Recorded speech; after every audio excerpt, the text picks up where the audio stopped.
ليه مش قريبك ليه؟ مش منوفي؟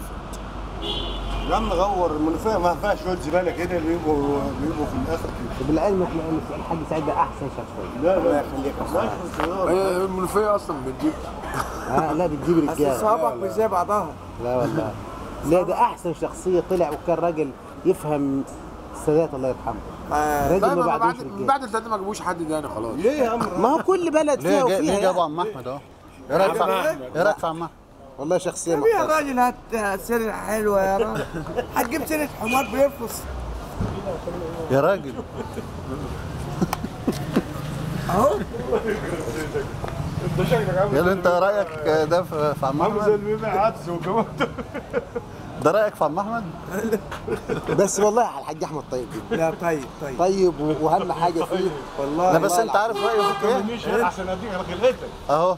تصدق بالله. لا لا لا والله العظيم يا باشمهندس غالي محترم وطيب وابن ناس فعلا يعني. والله طيب جدا. بس عمره ما يطلع العيبه من حلقه. ابدا. لا يشتم لا يقول امك ولا ابوك لا. لا مالناش دعوه بالاب والام بقى. امال مالكم ومال بعض يعني لما تشوفوا بعض؟ لا نضحك مع بعض. يا عم ده الكلام ده احكي ده مبسط. الكلام ده؟